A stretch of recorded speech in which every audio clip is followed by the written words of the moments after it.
बहुत समय पहले भारत के प्राचीन काल में जब ज्ञान की ज्योति चारों ओर फैली हुई थी, तब विद्या के क्षेत्र में कई महान ऋषियों ने अपना योगदान दिया। उन्हीं में से एक महान ऋषि और व्याकरणाचार्य पाणिनि थे। उन्होंने संस्कृत भाषा को एक वैज्ञानिक स्वरूप देने के लिए एक ऐसा ग्रंथ रचा जो आज भी व्याकरण का आधार माना जाता है, अष्टाध्यायी। लेकिन कहानी यहीं खत्म नहीं होती। पाणिनि के कार्य की व्याख्या और विस्तार करने के लिए एक और महान विद्वान आए, पतंजलि। उन्होंने महाभाष्य लिखा जो अष्टाध्यायी के सूत्रों की गहराई से व्याख्या करता है। ये कहानी केवल दो ग्रंथों की नहीं बल्कि भारतीय विद्या और संस्कृत व्याकरण की उस परंपरा की है जिसने पूरे विश्व को प्रभावित किया। पाणिनि का जन्म लगभग 500 बीसी में हुआ था। वे एक अत्यंत मेधावी बालक थे जिन्हें भाषा की संरचना और व्याकरण में गहरी रुचि थी। वे संस्कृत भाषा की जटिलताओं को सरल और सुव्यवस्थित रूप देने का विचार कर रहे थे। कहानी के अनुसार एक दिन जब वे ध्यान कर रहे थे तो उन्हें भगवान शिव के दर्शन हुए। शिवजी ने उन्हें डमरू की ध्वनि में 14 महेश्वर सूत्रों का ज्ञान दिया। इन 14 सूत्रों ने पाणिनि को प्रेरित किया और वे संस्कृत के व्याकरण को सुव्यवस्थित करने में जुट गए। कई वर्षों के परिश्रम के बाद उन्होंने अष्टाध्यायी की रचना की। ये ग्रंथ 8 अध्याय और लगभग 4000 सूत्रों में विभाजित था। इस ग्रंथ की विशेषता ये थी कि यह अत्यंत संक्षिप्त परंतु अत्यधिक वैज्ञानिक और प्रभावशाली था। इसमें संस्कृत भाषा के समस्त नियमों को गणितीय ढंग से सूत्रबद्ध किया गया था। समय बीतता गया और कई शिष्य पाणिनि के व्याकरण के अध्ययन में लग गए, लेकिन कुछ स्थानों पर लोगों को सूत्रों को समझने में कठिनाई होती थी। तब एक महान विद्वान पतंजलि ने इस विषय को स्पष्ट करने का निर्णय लिया। पतंजलि ने एक अद्भुत ग्रंथ लिखा जिसे महाभाष्य कहा जाता है। ये केवल पाणिनि के अष्टाध्यायी की व्याख्या ही नहीं थी बल्कि उसमें कई रोचक कथाएं, उदाहरण और तर्क वितर्क भी शामिल किए गए थे। एक दिलचस्प कथा के अनुसार जब पतंजलि महाभाष्य की रचना कर रहे थे तो उन्होंने 1000 शिष्यों को बुलाया और उनसे कहा कि वे एक बंद कमरे में बैठकर इस ज्ञान को सुने, लेकिन कोई भी दरवाजा नहीं खोलेगा। वे तेज गति से बोलते जा रहे थे और उनके शिष्य मंत्रमुग्ध होकर सुन रहे थे, लेकिन अचानक किसी को संदेह हुआ कि अंदर कितने लोग हैं, क्योंकि ऐसा लग रहा था कि पतंजलि के साथ कोई और भी बोल रहा था। जैसे ही किसी ने दरवाजा खोला, पूरी कक्षा जलकर राख हो गई। केवल एक शिष्य जीवित बचा जिसने महाभाष्य को आगे बढ़ाया। इस घटना से पता चलता है कि यह ज्ञान कितना दिव्य और शक्तिशाली था। इन दो ग्रंथों ने संस्कृत भाषा को एक मजबूत आधार दिया। अष्टाध्यायी ने संस्कृत व्याकरण का ढांचा तय किया, जबकि महाभाष्य ने उसकी व्याख्या और तर्कशक्ति को मजबूत किया। आज भी दुनिया भर में संस्कृत व्याकरण पढ़ाने के लिए इन्हीं ग्रंथों का अध्ययन किया जाता है। भारत के अलावा पश्चिमी देशों में भी कई विद्वानों ने इन ग्रंथों पर शोध किया है। ये कहानी केवल दो विद्वानों की नहीं बल्कि उस ज्ञान परंपरा की है जिसने भाषा को एक वैज्ञानिक और तार्किक रूप दिया। पाणिनि और पतंजलि जैसे महान ऋषियों ने जो योगदान दिया वह आज भी अमर है। संस्कृत व्याकरण केवल शब्दों का खेल नहीं बल्कि एक गणितीय और तार्किक संरचना है जो भारत की बौद्धिक श्रेष्ठता को दर्शाता है। आज जब हम भाषा, व्याकरण और शिक्षा की बात करते हैं तो हमें इन महान विद्वानों को याद करना चाहिए जिन्होंने ज्ञान की इस महान धरोहर को हमारे लिए संरक्षित किया। यदि भाषा आत्मा है तो व्याकरण उसकी संरचना है और पाणिनि तथा पतंजलि ने इसे अमर बना दिया। बहुत समय पहले जब वेदों की ऋचाएं गूंजती थीं और ज्ञान की ज्योति चारों ओर फैली हुई थी, तब ऋषियों ने अपने तप और साधना से कुछ ऐसे महाकाव्यों की रचना की जो आज भी भारतीय संस्कृति और परंपरा की रीढ़ बने हुए हैं। इन महाकाव्यों को अर्ष महाकाव्य कहा जाता है, जिसका अर्थ है ऋषियों द्वारा रचित ग्रंथ।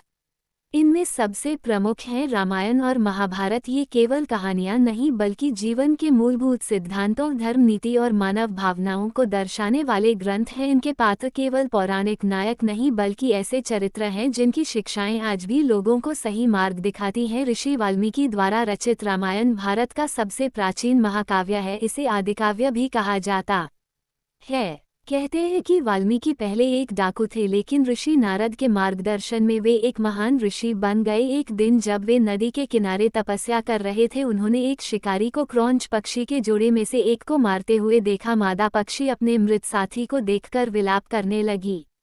इस दृश्य से वाल्मीकि के हृदय में करुणा उमड़ पड़ी और उनके मुख से अनायास एक श्लोक निकला, मां निषाद प्रतिष्ठा त्वमग्मः शाश्वती समाः।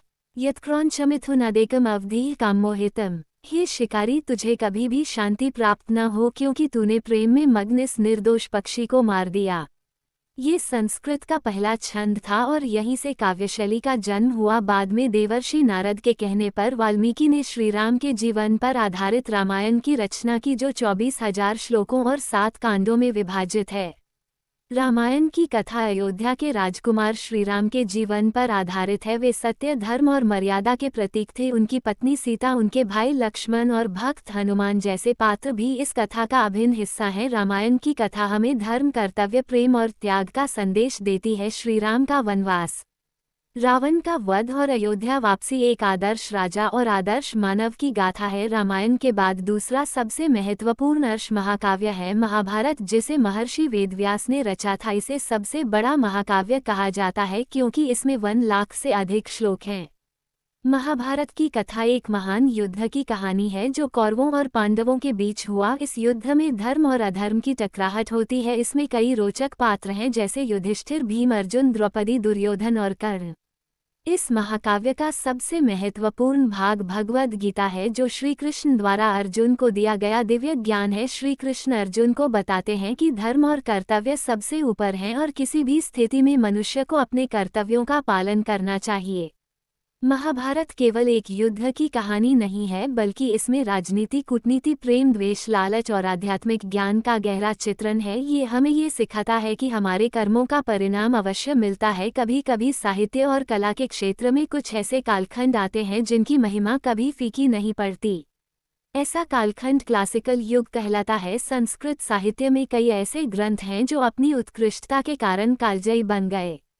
इनमें प्रमुख हैं रघुवंश और कुमार संभव। कालिदास को संस्कृत का महानतम कवि और नाटककार माना जाता है। रघुवंश श्रीराम के पूर्वजों के इतिहास को दर्शाता है। कुमार संभव में भगवान शिव और देवी पार्वती के विवाह की कथा है। किरातार्जुनीय भारवी, इसमें अर्जुन और शिव के बीच हुए युद्ध की कथा है। यह एक वीररस से भरपूर महाकाव्य है। शिशुपाल वध माघ, इसमें श्री कृष्ण द्वारा शिशुपाल के वध की कथा है। ये सभी रचनाएं काव्य सौंदर्य, अलंकार, रस और भावनाओं की दृष्टि से अत्यंत श्रेष्ठ मानी जाती हैं। भारत का साहित्य केवल मनोरंजन के लिए नहीं बल्कि जीवन के मूलभूत सिद्धांतों को समझाने के लिए लिखा गया था। रामायण और महाभारत केवल कहानियां नहीं बल्कि संस्कार, नैतिकता और धर्म की पाठशाला हैं।